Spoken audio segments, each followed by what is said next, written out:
boys and girls. Welcome to Richmond County Literacy Network's Storytime.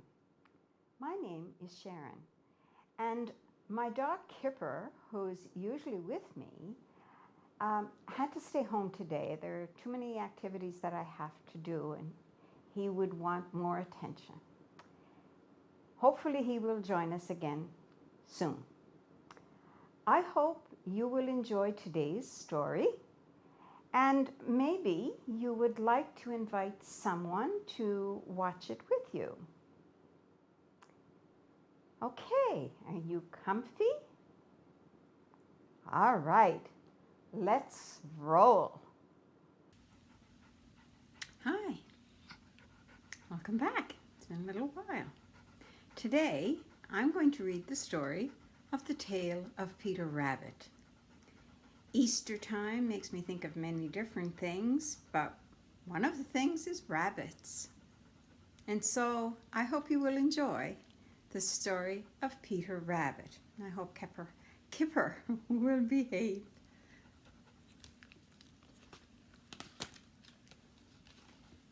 This story was written way back, like over 100 years ago, by Beatrix Potter, famous writer of books, children's books especially. Once upon a time, there were 4 little rabbits, and their names were Flopsy, Mopsy, Cottontail, and Peter. They lived with their mother in a sandbank underneath the root of a very big fir tree. "Now, my dears," said old Mrs. Rabbit one morning, "you may go into the fields or down the lane, but don't go into Mr. McGregor's garden. Your father had an accident there. He was put in a pie by Mrs. McGregor."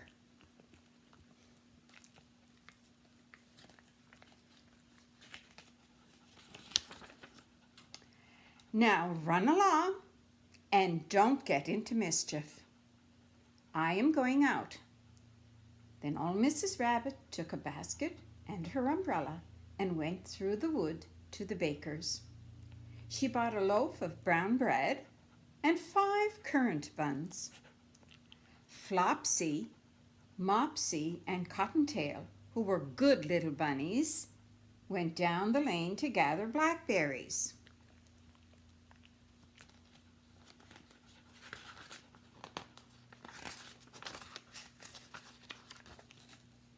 Sorry, the pages are sticking.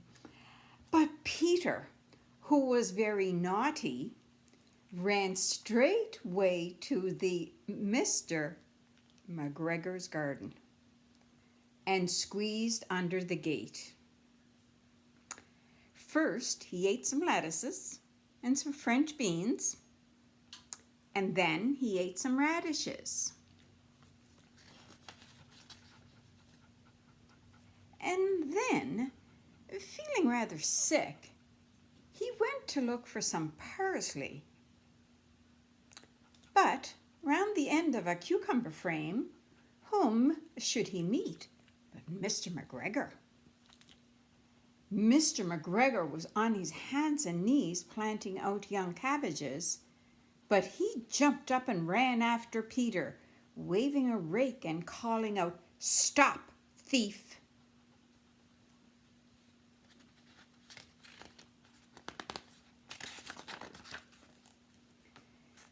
Peter was most dreadfully frightened. He rushed all over the garden, for he had forgotten the way back to the gate. He lost one of his shoes amongst the cabbages and the other shoe amongst the potatoes.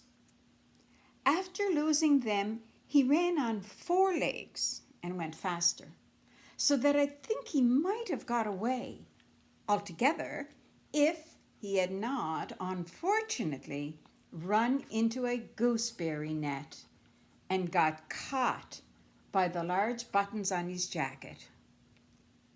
It was a blue jacket with brass buttons.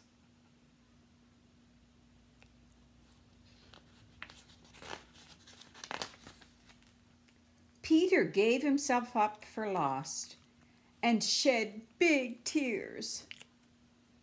But his sobs were overheard by some friendly sparrows who flew to him in great excitement and implored him to exert himself. Mr. McGregor came up with a sieve which he intended to pop onto the top of Peter, but Peter wriggled out just in time, leaving his jacket behind him.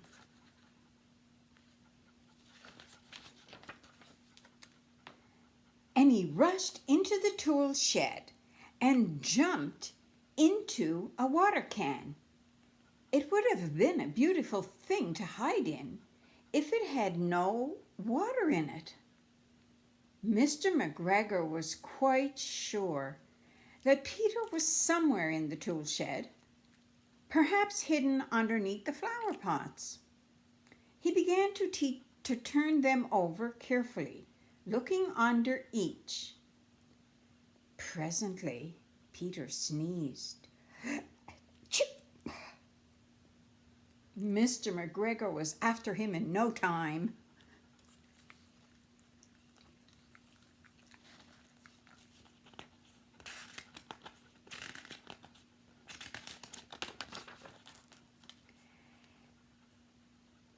He tried to put his foot upon Peter, who jumped out of a window, upsetting 3 plants. The window was too small for Mr. McGregor, and he was tired of running after Peter. He went back to his work. Peter sat down to rest. He was out of breath and trembling with fright.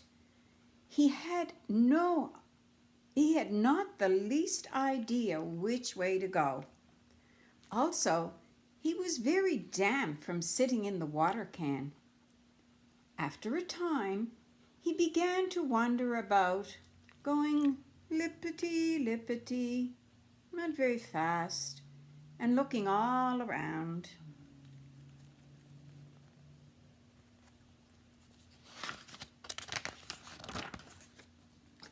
He found a door in a wall, but it was locked, and there was no room for a fat little rabbit to squeeze through. An old mouse was running in and out over the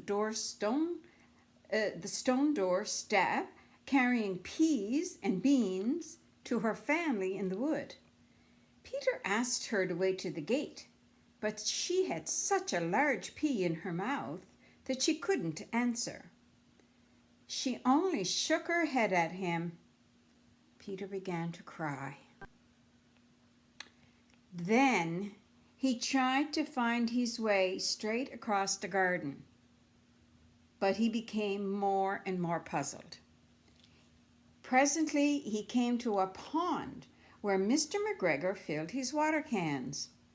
A white cat was staring at some goldfish. She was very, very still, but now and then the tip of her tail twitched as if it were alive. Peter thought it best to go away without speaking. He had heard about cats from his cousin, little Benjamin Bunny.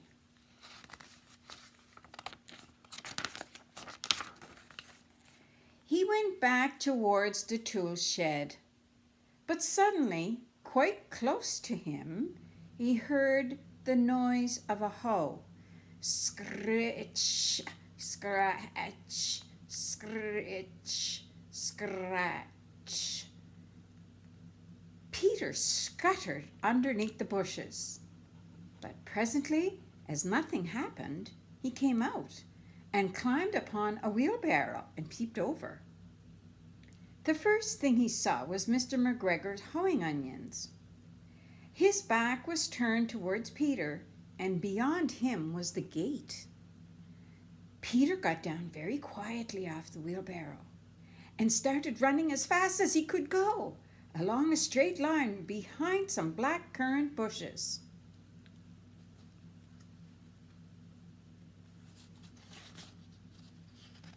Mr. McGregor caught sight of him at the corner, but Peter did not care. He slipped underneath the gate and was safe at last in the wood outside the garden. Mr. McGregor, I guess he had found Peter's jacket. He hung up the little jacket and the shoes to make a scarecrow to frighten the blackbirds. Peter never stopped running or looked behind until he got home to the big fir tree.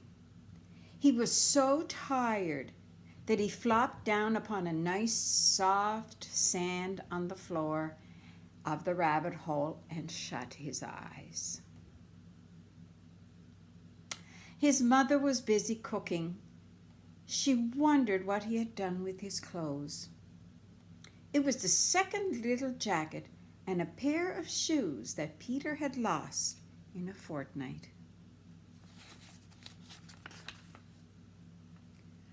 I am sorry to say that Peter was not very well during the evening.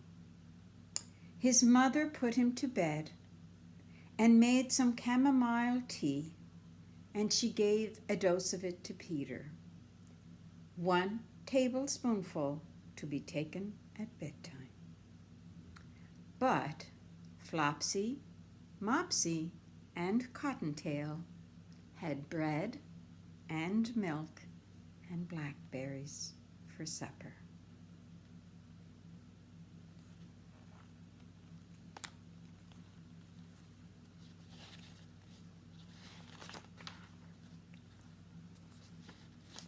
That's just pictures of all the different books, characters in.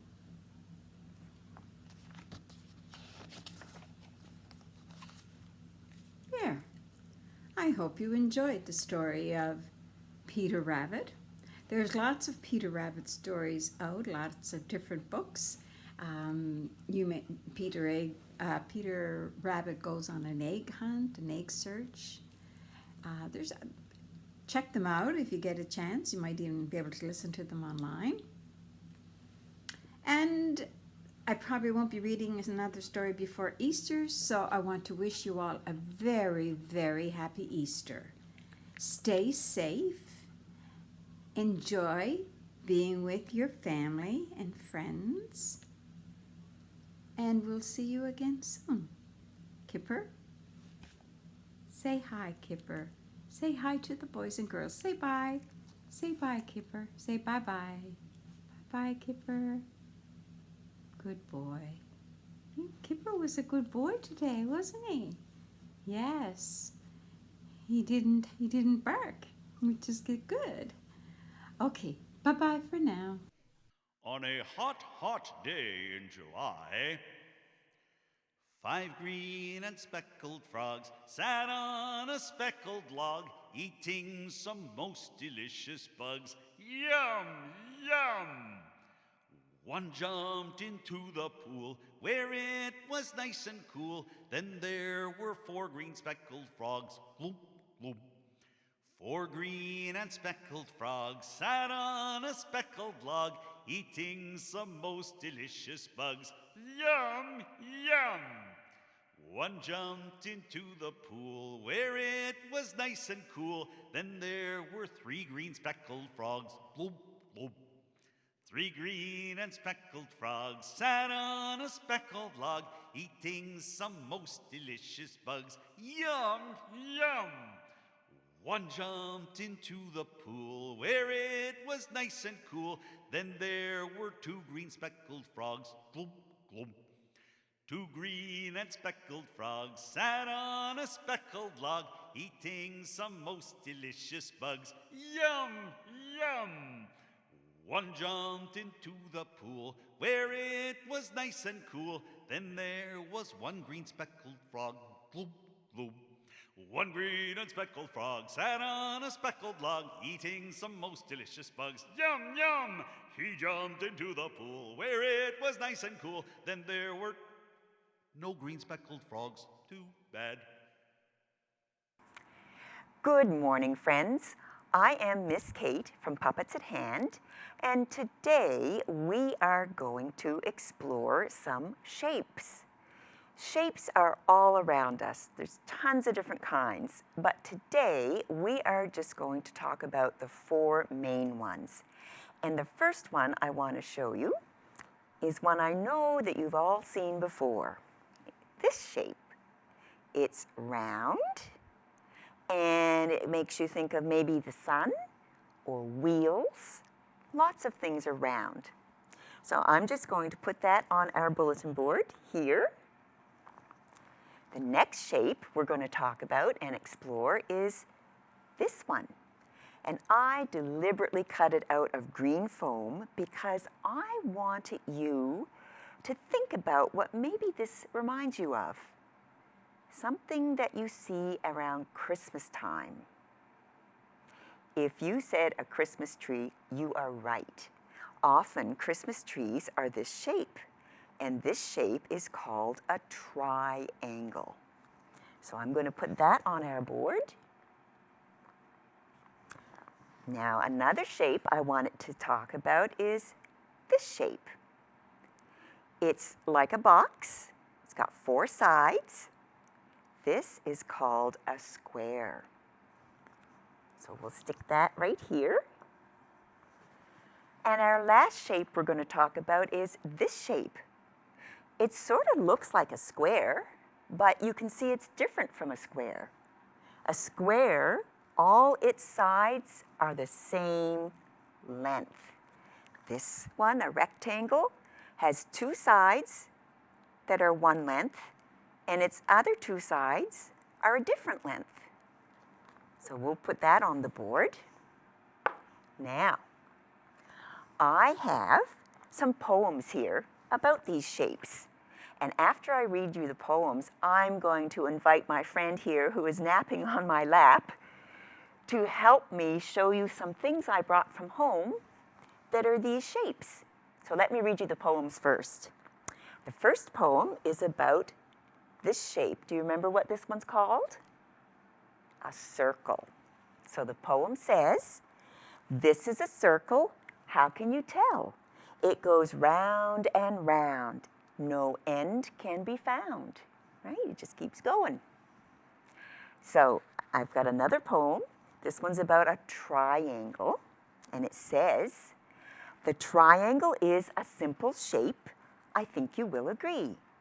Count its sides and corners, and you will find just 3. So let's do that. Let's count its sides. 1, 2, 3. Let's count its corners. 1, 2, 3. So triangle. The word tri means 3, just like a tricycle has 3 wheels. So my other poem is about this shape. Do you remember what it was? It's a square. And the poem says, "This is a square. How can you tell? It has 4 sides, all the same size." And our last poem is about this shape. It was called a rectangle, and it says, "This is a rectangle. It's found most everywhere," and we'll talk about that in a minute. "It has 4 corners and 4 sides, sort of like a square. But if you call this shape a square, you would be very wrong, since 2 of its sides are short and 2 of its sides are long." So let me wake up my friend and see if he's ready to help us explore things in these shapes. Ratty? Ratty? He ready?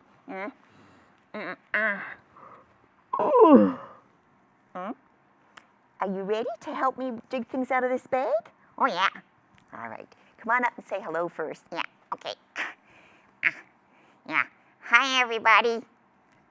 All right. So, Ratty, I've just explained to our friends these different shapes. Yeah, And I have a bunch of things in this bag yeah. that are like those things. Okay. So, can you dig in the bag and find, how about finding something that's like a circle, which is this one? Okay. Okay, let me see. I'll hold the bag for you. Okay. Oh, this looks good. Oh, is it heavy? Yeah. I'll help you. Thank you, Ratty. So, Ratty found a drum. Dum dum. And he's right. Can you see how the drum is round? Just like the circle. Good job, Ratty. What else can you find? I don't know. Can you find something else round in there? Let me see. Oh, yeah. You want that? Yeah, I'm scared to go all the way in case I... What? I can't hear you. What? Oh, good job, Ratty. Yeah. Ratty found a baseball. A baseball is a circle. Can you see? Good job, Ratty. All right. Do you think, Ratty, could you find something in the shape of a triangle? I don't know. Let me see. Oh. Why is that an O, Ratty? Ratty, what have... Oh, I see what you're bringing up. Let me get the plate first. Okay, bring it up, Ratty. Can I look after this? Not now, Ratty. What shape is it? It's like a triangle. You're right. Ratty brought up a piece of pie. Can you see how it looks like a triangle? Good job, Ratty. You're not going to throw that out, are you? No, Ratty. You can have some after. Okay. All right. Ratty, can you find something else in the shape of a triangle? Let me see. Oh, yeah, what's this? You want me to help you with that? That's kind of breakable. Yeah. Wow, Ratty, good job. Ratty found an ice cream cone. You see how it looks like a triangle? Yeah. But you know what else? If you turn it this way, it looks like a circle. Isn't that cool? Yeah. Are you going to throw that? No, Ratty, I think you must be hungry. I am. Okay. Ratty, can you find something in the shape of a square? Let me see. What do you got here? Oh, yeah. I got something. You got something? Can you bring it up? Yeah. Good, Ratty, good. And Ratty's right. Some books are in the shape of a square. Good job, Ratty. All right. What about that shape, Ratty? Let me see. Yeah. No, not that. Oh, yeah. I got this. What have you got? You want me to help you? No, I got it. I think I better help you. Thank you, Ratty. Ratty, could you please let go? I love Triscuits. I know, Ratty. Just a sec. Okay, thank you, Ratty. So, this is the shape of a rectangle. Lots of boxes of cereal, crackers are in the shape of a rectangle. And actually, I want to draw a hint on the board. A hint? Yes. What if I put a little dot there? Now, what does that make you think of? What does that make you think of at home? I got an idea. What's your idea, Ratty? A door. Ratty's right. All doors, or most of them, are in the shape of a rectangle. So I think that's about it. We were going to talk about these shapes. And Ratty, you did a great job helping find, and we've got more things, but I think that's enough. Okay. So, now, this, Yes, Ratty, we'll put it away after and take it home. oh boy. Do you like pieces of pie? Ratty loves pieces of pie. Yeah, he sure do. All right. So I hope, boys and girls and our friends, that this helped you learn some shapes. And remember, we see them in everyday things we handle all the time. So we're going to say goodbye and hope to see you again soon. Yeah. Bye-bye, everybody. Take care. Well, boys and girls, I hope you enjoyed today's story. I hope you enjoyed being with us. And until next time, bye-bye.